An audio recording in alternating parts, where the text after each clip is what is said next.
ஒரே ஒரு ஊரில் ஒரு பாதிரியார் இருந்தார். ரொம்ப நாள் சந்தோஷமாக வாழ்ந்தார். ஒரு நாள் அவர் மடத்து சமையல் அறையில் பாத்திரங்களை கழுவி துலக்கி சுத்தப்படுத்திக்கிட்டு இருந்தார். அந்த சமயத்தில் ஒரு தேவ தூதன் அவர் முன்னாடி வந்து நின்னான். இவர் நிமிர்ந்து பார்த்தார். ஆண்டவர் என்னை உங்ககிட்ட அனுப்பியிருக்கிறார், பரலோகத்தில் வாசம் செய்கிறதுக்கு உங்களுக்கு நேரம் வந்துட்டுது அப்படின்னு நான் அந்த ஆள். ஆண்டவருக்கு என்னோட ஞாபகம் வந்ததுக்கு நன்றி. ஆனாலும் இப்போ இங்கே நீயே பாரு, எவ்வளவு பாண்டங்கள் பாக்கி இருக்குது, இவ்வளவையும் நான் சுத்தப்படுத்த வேண்டியிருக்கு. நான் நன்றி கெட்டவனாக இருக்க விரும்பலை. இந்த பணியை முடிக்கிற வரைக்கும் என்னுடைய பரலோக வாழ்வை தள்ளி வைக்க முடியுமா? நீ என்ன நினைக்கிற அப்படின்னு கேட்டார். தேவதூதன் தனக்கே உரிய விவேகத்தோட அன்போட பாதிரியாரை பார்த்தான். சரி, என்ன செய்யலாம்ங்கிறத அப்புறம் சொல்கிறேன் அப்படின்னு சொல்லிவிட்டு புறப்பட்டு போயிட்டான். ஒரு நாள் அந்த பாதிரியார் தோட்டத்தில் உள்ள களைகளையெல்லாம் ஒரு களை கொத்தியால் கொத்தி களை எடுத்துக்கிட்டு இருக்கிறார். அந்த சமயத்தில் இந்த தேவதூதன் மறுபடியும் அவர் முன்னாடி நிற்கிறான். பாதிரியார் பார்த்தார். இதை பாரு, இந்த தோட்டம் பூராவும் எவ்வளவு களை மண்டி கிடக்கு, பரலோகம் கொஞ்ச காலம் எனக்காக பொறுத்திருக்கலாம்னு நீ நினைக்கிறியா அப்படின்னு கேட்டார். தேவதூதன் சிரிச்சுக்கிட்டே மறுபடியும் மறைஞ்சிட்டான். மறுபடியும் அவர் களை எடுக்கிறது, தானிய களஞ்சியத்துக்கு வர்ணம் பூசுறது, இப்படிப்பட்ட வேலைகளில் ஈடுபட்டிருக்கார். இன்னொரு நாள் ஒரு மருத்துவமனையில் நோயாளிகளை கவனிச்சிக்கிட்டு ரொம்ப தீவிரமாக இருக்கிறார் அந்த பாதிரியார். ஒரு நோயாளியோட தாகத்துக்கு தண்ணீர் கொடுத்துட்டு நிமிர்ந்து பார்க்குறப்போ தேவதூதன் மறுபடியும் அவர் முன்னாடி நிற்கிறான். இந்த தடவை பாதிரியார் தன்னலமற்றவராக பேரன்பை காட்டக்கூடிய வகையில் தன்னுடைய 2 கைகளையும் உயர்த்தியபடி தேவதூதனின் கவனத்தை பிணியால் வாடக்கூடிய நோயாளிகளின் பக்கம் திருப்பினாராம். தேவதூதன் ஒன்றும் சொல்லலை, மறைஞ்சிட்டான். அன்னைக்கு சாயந்தரம் பாதிரியார் மடத்தில் உள்ள தன்னுடைய அறைக்கு போய் இளைப்பாறினார். யோசித்து பார்த்தார். தேவதூதனையும் தேவதூதனின் விருப்பத்தையும் பல நாள் தள்ளி போட்டு வந்ததையும் அவர் ரொம்ப நினச்சி பார்த்தார். திடீர்னு தான் முதுமை அடைகிறதையும் சோர்வு அடைகிறதையும் உணர்ந்தார். ஆண்டவரை நினச்சார். ஆண்டவரே, உம்முடைய தூதனை மறுபடியும் என்கிட்ட அனுப்புனா நான் சந்திக்கிறதுக்கு ஆவலாக இருக்கேன் அப்படின்னு சொல்கிறப்பவே தேவதூதன் பக்கத்தில் நின்னான். பாதிரியார் நிமிர்ந்து பார்த்தார். நீ இப்போவே என்னை அழைச்சிக்கிட்டு போக விரும்பினா நான் பரலோகத்துக்கு வர்றதுக்கு தயாராக இருக்கேன்னார். தேவதூதன் அந்த பாதிரியாரை அன்போடவும் விவேகத்தோடவும் பார்த்து, நீங்கள் என் கூட பரலோகத்துக்கு வர்ற தயாராக இருக்கிறதா சொல்கிறீங்க, ஆனால் நீங்கள் இது வரைக்கும் வேறு எங்கே இருந்ததான் நினைக்கிறீங்க அப்படின்னானா. அப்படின்னா இது வரைக்கும் இருந்த இடம்தான் பரலோகம் அப்படிங்கிறத உணர்த்தியிருக்கிறான். பரலோகம்னா என்னென்னு புரிஞ்சுக்கிறதுக்கு இந்த சம்பவம் நமக்கு உதவியாக இருக்குது. தொண்டு செய்கிறத விட பெரிய செயல் வேறு எதுவும் இருக்க முடியாது. அது நம்ம மனசுக்கு கொடுக்குற சுகத்தை வேறு எதுவும் கொடுக்க முடியாது. நாம் தொண்டு செய்கிற இடம்தான் அந்த புண்ணிய இடம். ஆனால் இந்த காலத்துல எல்லாம் நாம் தொண்டு செய்யணும்னு நினச்சி ஏதாவது ஆரம்பித்தா கூட அதை ஒரு மாதிரியாக சுற்றி நின்று வேடிக்கை பார்க்க ஆரம்பிச்சிடுறாங்க. ஒரு பெரியவர் அப்படி தான் ஒரு தொண்டு செஞ்சுக்கிட்டு இருந்தார். ஒரு கோவில் கட்டிக்கிட்டு இருந்தாங்க. அதில் ஒரு இடத்துல ஒரு பலகையை வச்சு ஆணி அடிக்கிற வேலையை செஞ்சுக்கிட்டு இருந்தார் அந்த பெரியவர். ஒரு சின்ன பையன் அதை ரொம்ப ஊக்கமாக அக்கறையாக கவனிச்சிக்கிட்டு இருந்தான். பெரியவர் இதை கவனித்தார். என்னப்பா பார்க்குற, உனக்கும் இது மாதிரி தொண்டு செய்யணும்னு ஆசையாக இருக்கா அப்படின்னு கேட்டார். அதுக்கு அந்த பையன் சொல்கிறான், அப்படி இல்லைங்க, நீங்கள் ஆணி அடிக்கிறப்போ கையில் சுத்தியால் அடிச்சுக்கிட்டா எப்படி துடிப்பீங்க, எப்படி கத்துவீங்கன்னு தெரிஞ்சுக்கிறதுக்காக அதை பார்க்கணும்னு ஆசை, அதுக்காக தான் காத்துக்கிட்டு இருக்கேன் அப்படின்னு நான். ஒரு ஊரில் ஒரு ஞானி இருக்கிறார். ரொம்ப பெரிய ஞானி, ரொம்ப வயசாகிட்டுது. கடைசி காலத்தில் அவர்கிட்ட சில பேர் வந்தாங்க. உங்கள் குரு யார் அப்படின்னு கேட்டாங்க. அவர் நிமிர்ந்து பார்த்தார். எனக்கு ஆயிரக்கணக்கான குருமார்கள் உண்டு, அவங்க பேரெல்லாம் சொல்லணும்னா இந்த காலம் பத்தாது. ஆனால் முக்கியமான ஒரு 3 பேரை பற்றி மட்டும் உங்களுக்கு சொல்கிறேன் அப்படின்னாராம். அப்புறம் சொன்னார், அந்த 3 பேரில் ஒருத்தன் ஒரு திருடன். ஒரு சமயம் ஒரு பாலைவனம் வழியாக நான் போய்கிட்டு இருந்தேன். அப்போது வழி தவறி போய் ஒரு கிராமத்துக்கு போயிட்டேன். அது இருட்டு நேரம், நடு ராத்திரி, ஊரே உறங்கி போச்சு. அந்த நேரத்தில் ஒரு ஆள் மட்டும் ஒரு வீட்டு சுவத்தில் ஏதோ பண்ணி உள்ளே நுழையிறதுக்கு முயற்சி பண்ணிகிட்ருக்கிறான். அவங்கிட்ட போய் நான் இன்றைக்கி இங்கே எங்கே தங்க முடியும் அப்படின்னு கேட்டேன். அதுக்கு அவன், இந்த ராத்திரி வேளையில் அது ரொம்ப சிரமம், ஒரு திருடனோட உங்களால் தங்க முடியும்னா நீங்கள் என்னோட தங்கலாம் அப்படின்னா. நான் அவங்க கூட 1 மாதம் தங்கியிருந்தேன். ஒவ்வொரு நாள் ராத்திரியும் இப்போ நான் என்னுடைய வேலைக்கு போகிறேன், நீங்கள் ஓய்வு எடுத்துக்கோங்க அப்படின்னு சொல்லிவிட்டு போவான். அவன் திரும்பி வந்த உடனே உனக்கு ஏதாவது கிடச்சிதான்னு நான் கேட்பேன். அதுக்கு அவன், இன்றைக்கி ராத்திரி ஒன்றும் இல்லை, நாளைக்கு மறுபடியும் முயற்சி பண்ணுவேன் அப்படின்பா. எப்பவும் அவன் நம்பிக்கை இழந்ததே கிடையாது, எப்பவும் சந்தோஷமாகவே இருப்பான். நானும் ரொம்ப காலமாக தியானம் பண்ணிக்கிட்டே இருந்தேன், ஒன்றுமே நடக்கலை. ஆனால் நான் என்ன பண்ணேன் தெரியுமா, மனசு வருத்தப்படும், நம்பிக்கை இழந்துருவேன். அப்போல்லாம் அந்த திருடனுடைய விடாமுயற்சி தான் ஞாபகத்துக்கு வரும். அதனால் அந்த திருடன் எனக்கு ஒரு குரு. என்னுடைய ரெண்டாவது குரு யாருன்னா அது ஒரு நாய். இது எப்படின்னா, ஒரு சமயம் எனக்கு ரொம்ப தாகமாக இருந்தது, ஒரு நதியை நோக்கி போய்கிட்டு இருந்தேன். அப்போ ஒரு நாயும் வந்தது, அதுக்கும் தாகம். ஓடி வந்து ஆற்றை பார்த்தது, அதோட நிழல் வந்து ஆற்றுல தெரிஞ்சுது. அதை பார்த்ததும் பயந்துட்டுது அது. அதாவது அது தன்னுடைய சொந்த உருவத்தையே கண்டு பயந்தது. அதை பார்த்து குறைக்குது, திரும்பி ஓடிச்சு. ஆனால் அதுக்கு தாகம் அதிகமாக இருந்ததுனால அது மறுபடியும் திரும்பி வந்தது. பார்த்தா மறுபடியும் தண்ணியில் நாயோட உருவம் தெரியுது. இப்படி சில தடவை பண்ணிச்சு, இருந்தாலும் கடைசியில் தண்ணியில் குதிச்சுட்டுது துணிஞ்சி. இப்படி குதித்த உடனே அதோட உருவமும் மறைஞ்சுட்டுது. இதை பார்த்தேன்.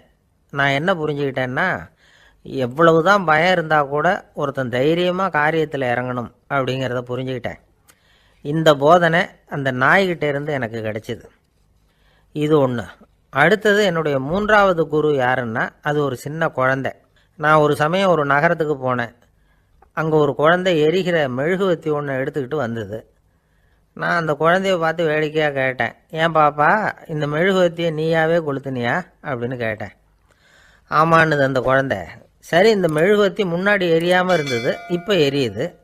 இந்த மெழுகுவத்திக்கு வெளிச்சம் எங்கேருந்து வந்தது, அதை எனக்கு காட்ட முடியுமா அப்படின்னு கேட்டேன் அந்த குழந்தைகிட்ட. இதுக்கு அந்த குழந்தை சிரிச்சுக்கிட்டு அந்த மெழுகுவத்தியை ஊதி அணைச்சுட்டுது. அதுக்கப்புறம் என்னை பார்த்து கேட்டுது, இப்போ இந்த மெழுகுவத்தியின் வெளிச்சம் போனதை பார்த்தீங்க இல்லையா, அது எங்கே போச்சுன்னு எனக்கு சொல்லுங்க அப்படின்னுது. அந்த குழந்தை இப்படி கேட்டதும் என்கிட்ட இருந்த ஆணவம் அழிஞ்சுட்டுது. நான் படித்ததெல்லாம் அந்த வினாடியில் சுக்கு நூறாக போயிட்டுது. என்னுடைய முட்டாள்தனத்தை நான் உணர்ந்தேன் அப்படின்னு இவ்வளவும் அந்த ஞானி விவரமாக சொன்னாராம். அதனால் நாம் இன்னார்கிட்டே இருந்து தான் இதை கற்றுக்கணுங்கிறது இல்லை, யாருக்கிட்டே இருந்தும் எதையும் கற்றுக்கலாம். நம்மால் ஒருத்தன் ஒரு நாய் வளர்த்துக்கிட்டு இருந்தான். அந்த நாய்க்கு வால் கிடையாது, யாரோ ஏற்கனவே வெட்டி எடுத்துட்டாங்க. இந்த நாய் தான் சார் எனக்கு குரு, அதுக்கிட்டே இருந்து கூட நான் பாடம் கற்றுக்கிட்டு இருக்கிறேன் அப்படின்னா. அப்படி என்ன கற்றுக்கிட்டேன் அந்த வால் இல்லாத நாய்கிட்டே இருந்து அப்படின்னு கேட்டோம். நாம் யாருக்கிட்டேயும் வாலாட்டக்கூடாது அப்படிங்கிற பாடத்தை அதுக்கிட்டே இருந்து தான் நான் கற்றுக்கிட்டேன் அப்படின்னா.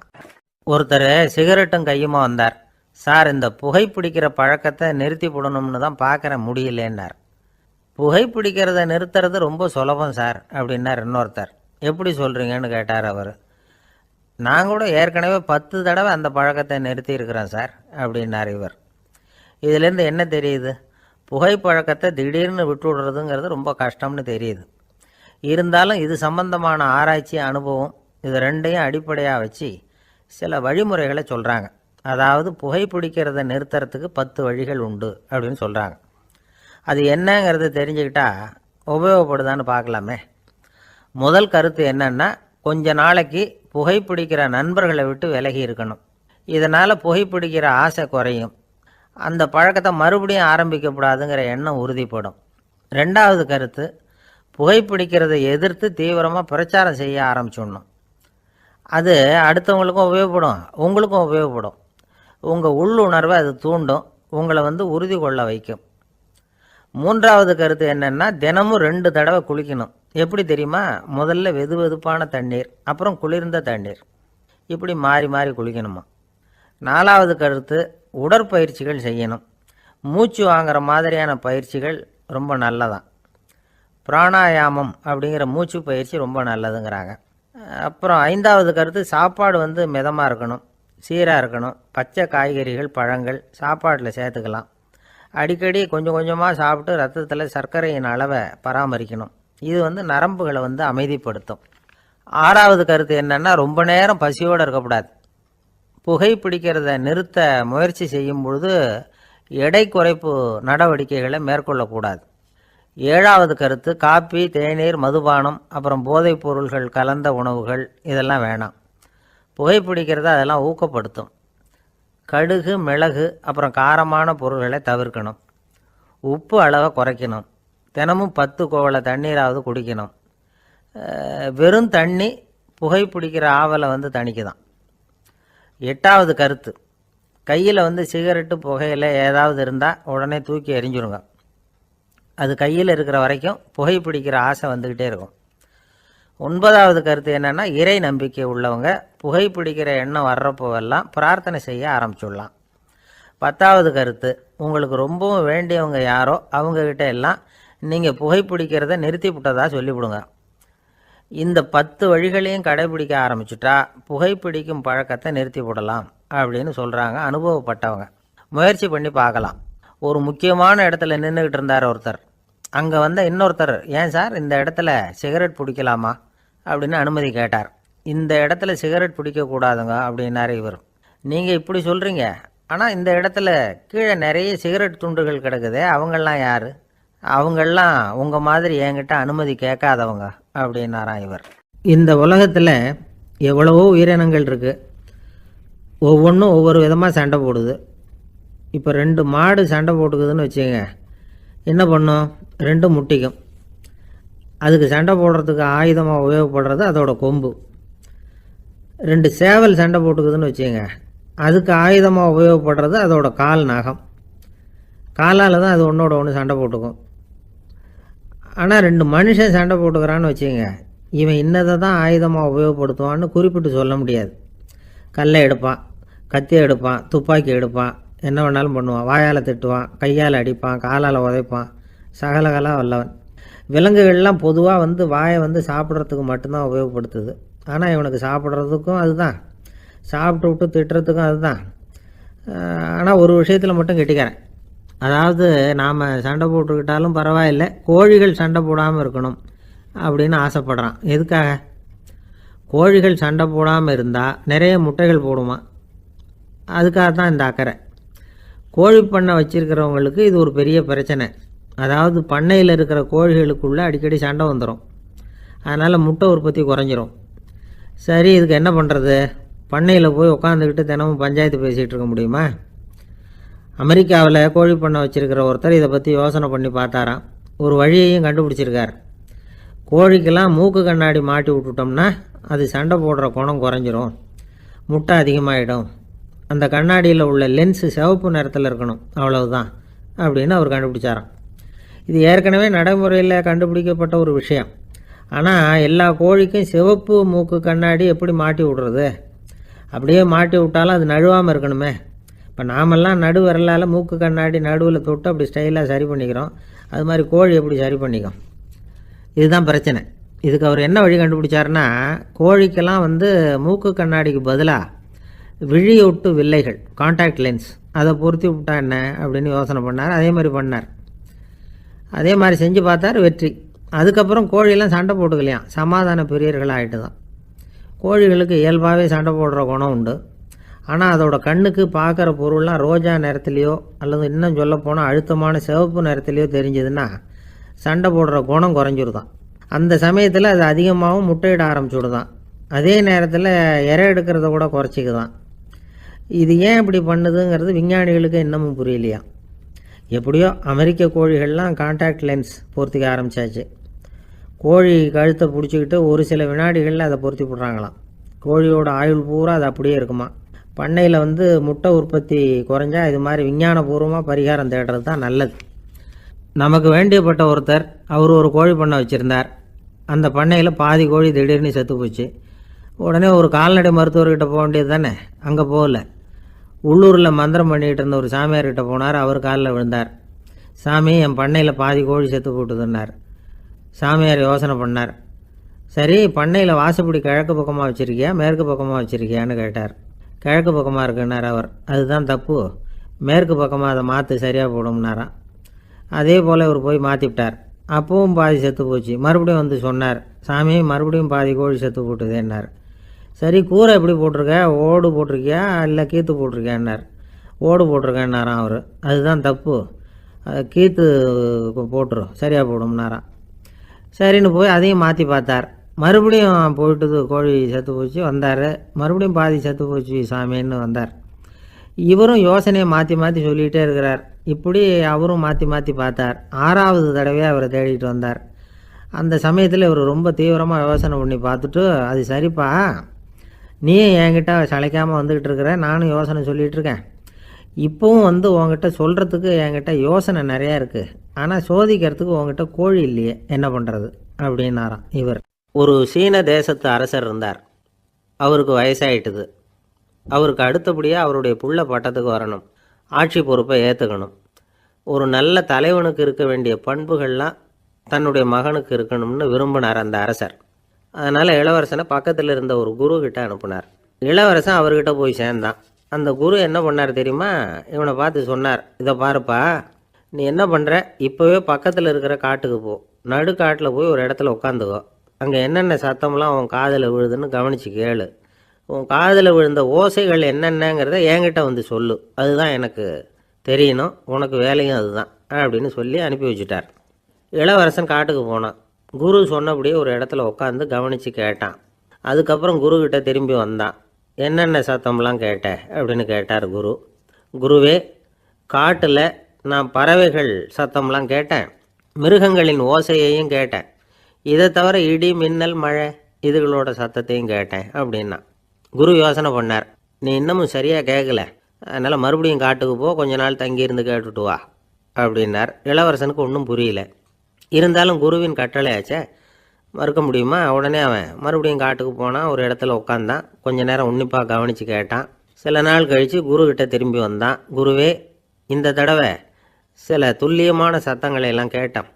தேனி பறக்கிற சத்தம், நீரோடையின் மெல்லிய ஓசை, இதெல்லாம் கேட்டேன்னா. குரு சிரித்தார். நீ மறுபடியும் காட்டுக்கு போ, இன்னும் சில நாள் அங்கே இரு, முழுமையாக கவனமாக கேட்டுக்கிட்டு வா அப்படின்னு சொல்லி அனுப்பி வச்சுட்டார். இளவரசனுக்கு குழப்பம் அதிகமாயிட்டுது. ஒன்றுமே புரியல. மறுபடியும் காட்டுக்கு போனான். மௌனமாக ஒரு இடத்துல உட்காந்துட்டான். அப்படியே தியானத்தில் ஆழ்ந்துட்டான். சில நாளில் அவனுக்கு இதுவரை கேட்காத ஓசைகள்லாம் கேட்க ஆரம்பிச்சிட்டுது. இதைத்தான் நான் கேட்கணும்னு என்னுடைய குரு எதிர்பார்த்துருக்கிறாருங்கிறத புரிஞ்சுக்கிட்டான். உடனே குரு கிட்ட ஓடனான். குருவே, இந்த தடவை காதுகளுக்கு கேட்க முடியாத சில ஓசைகளை கூட என்னால் உணர முடிஞ்சுது. பூ மலருகிற ஓசை, சூரியனால் பூமி சூடாகிறப்போ எழுகிற ஓசை, காலை பனித்துளி இந்த புல்லுலாம் குடிக்கிற ஓசை, இது எல்லாம் என்னால் நல்லா கேட்க முடிஞ்சுது அப்படின்னா. குருவுக்கு இப்போ தான் திருப்தி ஏற்பட்டு தான். இளவரசனை பார்த்து சொன்னார், இதை பாருப்பா, இப்போ தான் நாட்டை ஆளுகிற தகுதி உனக்கு வந்திருக்குது அப்படின்னு சொல்லி அதுக்கு விளக்கமும் கொடுத்தாராம். எந்த அரசன் தன்னுடைய மக்களின் இதயம் பேசுகிற மௌன மொழியை, மௌன வார்த்தைகளை கேட்குறானோ அவன்தான் ஆள தகுதி உள்ளவன். எந்த அரசன் தன்னுடைய மக்களின் உணர்ச்சிகளை உண்மையாக உணர்றானோ அவன்தான் முதன்மையான அரசன். போலி வார்த்தைகளை மட்டும் கேட்டுட்டு பல மௌன ராகங்களை காதில் வாங்கிக்காதவன் அரசனே இல்லை. எந்த நாட்டில் எப்போ ஒரு அரசன் தன்னுடைய மக்களின் உணர்ச்சிகளை கேட்க மறுக்கிறானோ அன்னையிலேருந்தே அந்த நாடு அழிய தொடங்குது அப்படின்னு அர்த்தம். இதுதான் அந்த குரு இளவரசனுக்கு போதிச்சது. வாயால் பேசுகிறத மட்டும் கேட்டு ஏமாறக்கூடாது, உணர்ச்சிகளையும் கேட்கறதுல தான் மனப்பக்குவம் உண்டாகும். மக்கள் உணர்ச்சிகளை புரிந்து கொள்ளாத அரசர்கள் நீடிச்சிருக்க முடியாது. அது மாதிரி நாடுகளில் அடிக்கடி குழப்பம் தான் உண்டாகும். அப்படி இருந்தால் அடிக்கடி ஆட்சி மாறிக்கிட்டு இருக்கும். அப்படிப்பட்ட ஒரு தேசம், அங்கே ஒரு சிறைச்சாலையில் 3 கைதிகள் பேசிக்கிட்டு இருந்தாங்க. ஒருத்தன் சொன்னான், நான் இந்த நாட்டு ராஜாவை எதிர்த்து பேசிக்கிட்டு இருந்தேன், அதனால் என்னை பிடிச்சி கொண்டாந்து இங்கே போட்டுட்டாங்க அப்படின்னா ஒருத்தன். இன்னொருத்தன் சொன்னான், நான் இந்த நாட்டு ராஜாவை ஆதரித்து பேசிக்கிட்டு இருந்தேன், அதனால் என்னை பிடிச்சி கொண்டாந்து இங்கே தள்ளிவிட்டாங்க அப்படின்னா. அது சரி, நீ என்ன தப்பு பண்ண அப்படின்னு சொல்லி 3வது ஆளை பார்த்து இவங்க கேட்டாங்க. அதுக்கு அந்த ஆள் சொல்கிறான், நான் தான் இந்த நாட்டு ராஜா அப்படின்னானா. ஒரு ஊரில் ஒரு பெரிய ஞானி இருந்தார். அவர் படுக்கையில் இருந்தார். இன்னும் கொஞ்ச நேரம்தான் அவர் இந்த உலகத்தில் இருக்க போகிறார். அவரை சுற்றி ஏகப்பட்ட கூட்டம். ஏற்கனவே அவருடைய உபதேசங்களை கேட்டவங்க பல பேர் அவரை சுற்றி நிற்கிறாங்க. அந்த ஞானி மெதுவாக கண்ணை திறந்து பார்க்குறார். எல்லாரும் அவருடைய கடைசி வார்த்தையை கேட்கறதுக்காக அவளோட காத்துக்கிட்டு இருக்கிறாங்க. அந்த ஞானி மெதுவாக பேச ஆரம்பித்தார். நான் என்னுடைய வாழ்நாள் பூராவும் உங்களுக்கு நிறைய போதனைகள் சொல்லிக்கிட்டு இருக்கிறேன். பேரானந்தம், மகிழ்ச்சி, தியானத்தன்மை, இதை பற்றியெல்லாம் சொல்லியிருக்கிறேன். இப்போ நான் வேறு ஒரு கரைக்கு போய்கிட்டு இருக்கிறேன். நான் இனிமேல் இந்த கரையில் இருக்க மாட்டேன். நீங்கள் நான் சொன்னதையெல்லாம் கேட்டீங்க, ஆனால் எதையும் நீங்கள் நடைமுறைப்படுத்தி பார்க்கல. எல்லாம் கேட்டதோடு சரி, அதோடு விட்டுவிட்டீங்க. அப்புறம் அதை தள்ளி போட்டுக்கிட்டே வந்துட்டீங்க. மேலும் அதை தள்ளி போடுறதுல எந்த பிரயோஜனமும் கிடையாது. இப்போ நான் போய்கிட்டு இருக்கிறேன், உங்களில் யாராவது என்னோட வர்றதுக்கு தயாரா அப்படின்னு கேட்டார். அவ்வளவுதான், யாரும் வாயை திறக்கலை. ஒரே மௌனம், சத்தமே இல்லை. ஒருத்தர் பார்த்துக்கிட்டே நிற்கிறாங்க. அந்த கூட்டத்தில் ஒரு ஆள் அந்த ஞானி கூடவே 40 வருஷத்துக்கு மேலே இருந்திருக்கிறான். அவனும் வாயை திறக்காமல் இன்னொருத்தன் முகத்தை பார்த்துக்கிட்டே நிற்கிறான். இந்த சமயத்தில் பின்னாடி நின்றுக்கிட்டு இருந்த ஒருத்தன் கையை தூக்கினான். ஞானி அவனை பார்த்தார். சரி, ஒருத்தனுக்காவது நம்மோட வர்றதுக்கு தைரியம் இருக்குது அப்படின்னு நினச்சார். ஆனால் அந்த ஆள் என்ன சொன்னான் தெரியுமா?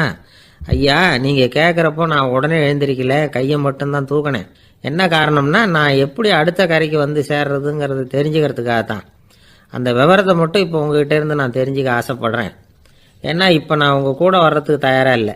எவ்வளவோ காரியங்களை நான் இன்னும் இங்கே முடிக்க வேண்டியிருக்குது. வீட்டுக்கு ஒரு விருந்தினர் வந்திருக்கிறார். என்னுடைய இளைய மகனுக்கு கல்யாணம் பண்ணி வைக்கணும். அதனால் இன்றைக்கி உங்கள் கூட வர முடியாது. அது மட்டும் இல்லை, இப்போ உங்கள் கூட அடுத்த கரைக்கு வந்தால் திரும்பி வர முடியாதுன்னு வேறு சொல்கிறீங்க. அதனால் இப்போ நான் வரல. இன்னொரு நாள் நிச்சயமாக நான் வர்றேங்க, வந்து உங்களை சந்திக்கிறேன். அதனால் இப்போ நீங்கள் இன்னொரு தடவை எங்களுக்கு விளக்கமாக சொல்லணும். ஏற்கனவே பல தடவை சொல்லியிருக்கிறீங்க.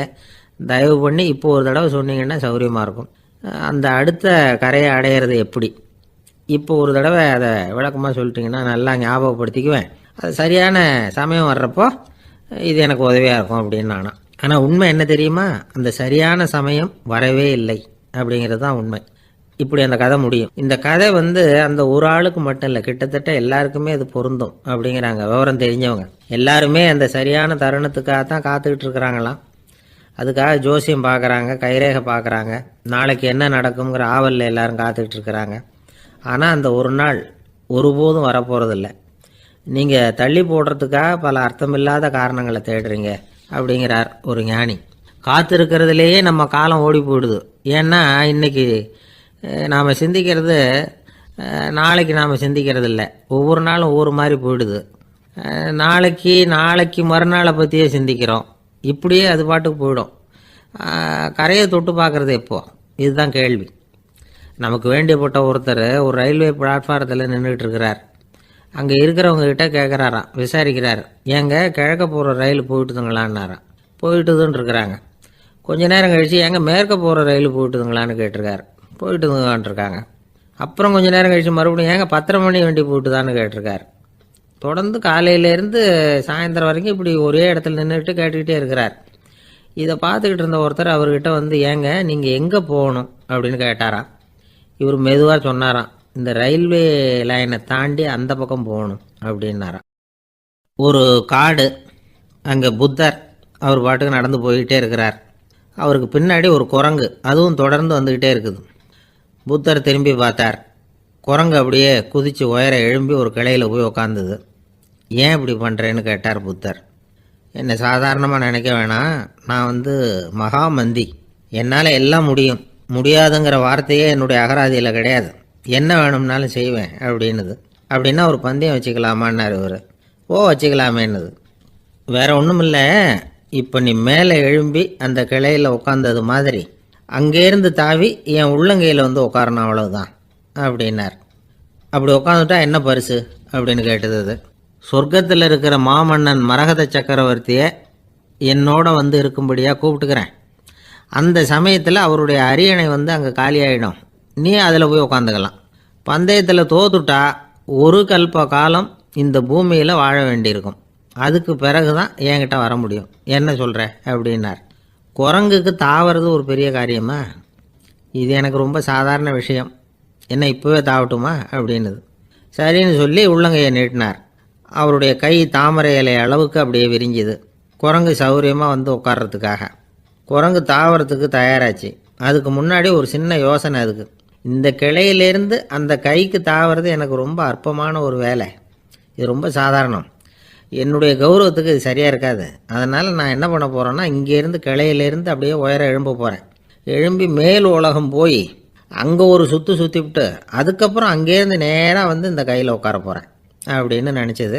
என்ன யோசிக்கிற அப்படின்னார் புத்தர். ஒன்றும் இல்லை, இந்த பாயிரம் பார் அப்படின்னு சொல்லி தாவி உயர போயிட்டுது. கொஞ்சம் நேரத்தில் வான உலகத்துக்கே போய் சேர்ந்துட்டுது.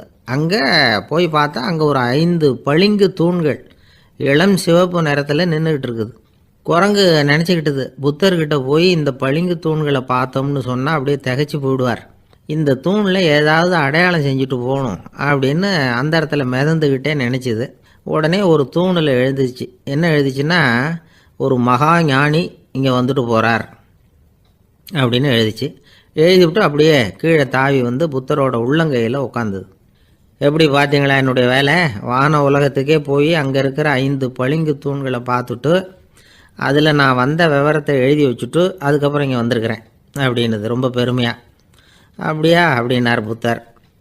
ஆமாம், சந்தேகமாக இருந்தால் வாங்க அழைச்சிட்டு போய் காட்டுறேன் அப்படின்னுது அந்த குரங்கு. அதுக்கு தேவையில்லை, அப்படியே கொஞ்சம் கீழே குனிஞ்சு பார் தெரியும் அப்படின்னார் புத்தர். அங்கே பார்த்தா புத்தரோட உள்ளங்கை தெரிஞ்சுது. நல்லா உத்து பார்த்துது.